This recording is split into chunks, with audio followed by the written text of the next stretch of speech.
제14장 장안 호족 허가장 3화.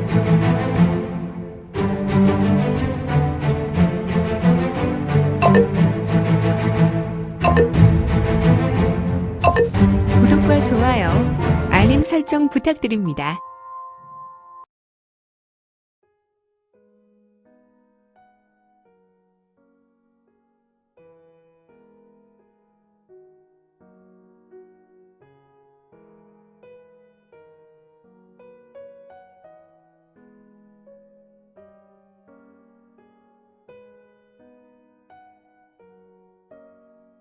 제14장 장안 호족 허가장 3화. 유성문은 사마 교찰에게 특유의 냄새가 난다는 전음을 전했고 사마 교찰은 유성문의 사담에 조금 당황하여 어정쩡한 얼굴이 되었는데, 사마 교찰, 그런 얼굴 하지 말고 어서 출발하도록 하지. 하지만 중요한 것은 우리가 오늘 이곳에 온 것은 아주 은밀하게 움직여야 해. 아무리 허가장 이하 중요한 사람들이 이곳을 비웠다고 하지만, 알았지? 네, 알겠습니다. 부제동님 말씀 명심하도록 하겠습니다. 그래.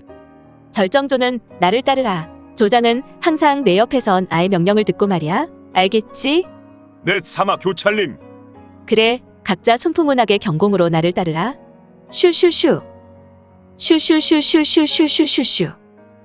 10여 명의 무리는 바로 사마해를 따라 담을 넘었는데 이 허가장의 담은 여느 대갓집의 담이 아니었다. 어른 크기 4사람 높이 정도 되었으니 일반 도수들은 이 담을 넘을 수도 없는 높이였으며, 이를 보고 있었던 성문은 사마해의 뒷모습을 보며 짙은 미소를 지었다. 내가 아무리 그렇게 수준 높은 무공을 익혔다고 하나 나한테는 일반 여인들과 같은 모습이다. 해야 나는 내가 싫은 것이 아니야. 다만 너를 고생시키고 싶지 않구나. 해 너는 위세 높은데 사마세가라는 훌륭한 가문의 귀한 보옥이 아니더냐. 나는 이 세상에 홀로 남겨진 고아이고. 성문은 순간 눈을 돌려 달빛을 보았고 그는 한동안 달빛을 보며 우수에 찬 눈을 그렸다. 그리고 그의 모습은 서서히 사라졌으니 헐, 성문의 움직임은 신출귀몰하여 마치 귀신이 세상에서 사라지는 그런 신비한 모습으로 그의 형상은 서서히 사라지게 되었다. 다만 그가 머문 자리에는 홀로 하얀색 서기가 호련히 피어올랐다가 사라졌으니 달빛은 영롱하게 지면을 비추고 있었고, 또한 이 은빛 달무리는 허가장의 고루거각과 아름답게 오밀조밀 만들어진 화원과 소 정원을 매우 신비롭게 비추고 있었다. 하지만 가끔 지나는 구름이 이 달무리를 가렸고 이때 지면은 매우 어두운 그늘을 만들었는데, 지금은 축시 무렵이었기 때문에 날은 매우 어두웠을 뿐 아니라 비록 여름날이었지만 조금은 습해서 그런지 쌀쌀한 기운마저 들었다. 그리고 이 소 정원과 각소로는 길 옆에 심어진 기와이초와 꽃나무들로 이름 없는 풀벌레가 찌르륵 찌르륵 소리를 내었다. 이 소로를 유유히 걷는 청년이 있었으니 그는 매우 훤칠한 키에 호리호리 잘 빠진 몸매의 소유자였다. 그는 뒷짐을 지고 천천히 걸으며 유유자적하였고 주변 풍경으로 매우 심취했으니 과연 그가 밤 풍경에 심취했는지 아니면 주변 환경이 이 청년을 보고 심취했는지 분위기는 매우 신비로우며 숙연하기까지 하였다. 일각이 지났으니 이제 천천히 해를 찾으러 가볼까? 절정조는 조금 난처한 상황이 된 것 같구나. 스스스스. 허가장의 금왕각은 바로 허가장의 소주가 머무는 처소였다.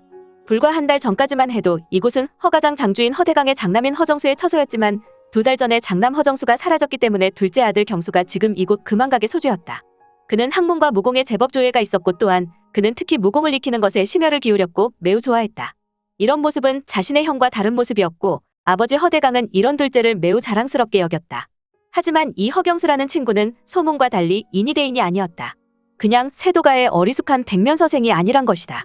그는 비록 잘생겼지만 왠지 모를 사기가 그의 몸에서 흘러나왔고 그의 미간에게 푸르스름한 붉은색 혈이 아주 미약하게 흐르는 모습이었는데, 이는 관상학이나 의학을 공부한 사람이라면 그가 욕심이 많고 방문자도에 매우 관심이 많은 인물이라는 것을 잘 알고 있을 것이다. 그의 혈은 바로 사기를 만들고 그런 방문자도 무하게 빠지기 좋은 신체를 가지고 있다는 것이었으니 바로 사열료 혼지체라는 것이다. 이 사열료 혼지체는 평소에는 다른 사람보다 인이군자의 모습으로 매우 품이 있고 백면서생과 같은 모습과 좋은 인품이 흘러나와 주변인에게 매우 호감 있는 모습을 만들어준다. 사람들에게 예의가 있을 뿐 아니라 사람을 위하는 자세 또한 단연 으뜸의 모습으로 다른 이의 눈으로 이를 본다면 경수를 인이대인으로 판단하게 되는 것이다. 하지만 허경수는 신체의 결함으로 한 달에 한 번 피를 갈구하고 사람들에게 함부로 하며 자신도 모르게 반미치광이와 같은 모습이 되며, 결국 나이 20을 넘기면 이러한 신체는 몸속 사기가 더욱 활성화되어 시도 때도 없이 사람들의 생명을 갈구하게 된다. 이러한 광기에 사로잡힌 허경수는 한 달에 한 번 자신의 기분 내키는 대로 사람을 죽이거나 사람을 괴롭히는 인성을 가지고 있었다. 여기서 중요한 것은 사열료 혼지체는 성장기를 넘어서면 그의 몸은 사기가 자연스럽게 폭발하게 되어 그 사기를 주체하지 못하여 결국 반미치광이가 된다는 것이다. 물론 그가 익힌 무공이 정파의 정대한 정기를 담은 신법으로 어려서부터 익혀왔다면 불굴의 의지와 정파의 정심한 내공으로 천형을 극복하는 때도 있지만 이는 그야말로 하늘에서 별을 따는 것과 같이 어려운 경우였는데 허가장 심처 금화각에 있는 그 넓은 정원에 8사람이 바닥에 쓰러져 있었는데 그 중에 흑해인이 3사람, 나머지 사람들은 황의를 입고 있는 인물들이었으니 5사람이 쓰러져 있었다. 그리고 흑해인은 8사람이 뭉쳐 있었고 그 주위에 20명의 사람들이 둘러싸고 있었다. 물론 이 20명은 황의를 입고 있었다. 나머지 2사람의 중년인이 있었는데 이 2사람은 자색 옷을 입고 있었다. 우하하. 괘씸한 놈들을 봤나? 이놈들이 이곳이 어디인지 알고 야밤에 담을 넘은 것이냐? 형님, 뭐 저런 놈들이 좋은 목적으로 왔겠습니까? 히히히. 그냥 죽여버리지요. 끌끌끌. 동생아, 너는 항상 그런 자세가 문제야. 녀석들이 어디서 왔는지 알아야 장주가 우리를 추궁해도 나중에 피곤하지 않다. 장주께서는 언제나 우리에게 낱낱이 물어오지 않느냐? 이 형님은 이제 장주의 잔소리가 듣기 거북하구나. 그러니까 최소한 녀석들이 어떤 조직의 인물들인지 알아놔야 할 것이다. 뭐 그렇다면 일단 녀석들의 수를 줄이고 2~3명만 남겨놓은 상태에서 물어도 늦지 않습니다. 9녀석 다 물어볼 필요 있습니까? 글키키. 녀석, 역시 내 녀석은 나보다 머리가 뛰어나단 말이야. 물론이지. 녀석들을 살려놓고 모두 신문한다는 것은 조금 번거롭지. 네, 형님. 형님 말이 맞습니다. 우선 저놈들의 수를 반으로 줄이고 시작하시지요. 흥! 내 놈들이 쳐놓은 함정에 빠져서 우리 대원 3명을 잃었지만 녀석들아, 우리가 그렇게 호락호락한 인물들로 보이느냐. 사마의 목소리를 듣고 자색 옷을 입은 둘째는 침을 흘리며 음흉한 목소리로 말한다. 히히히, 내 녀석은 여인이구나. 아주 신형이 야들야들한 것을 보니 말이다. 꿀꺽. 흥! 그렇다면 내 녀석은 우선 살려두기로 하고 나머지 8놈 중에 내 놈만 우선 잡아야지. 호호호. 그러던지. 자신 있으면 말이야. 허허, 그것. 목소리도 꿀 떨어지는군. 흐흐흐, 얼굴이 무척 궁금하구나. 모양새는 그런대로 보기 좋으니 말이야. 자색 옷을 입은 2사람은 사마 교차를 상대로 희롱하고 있었으니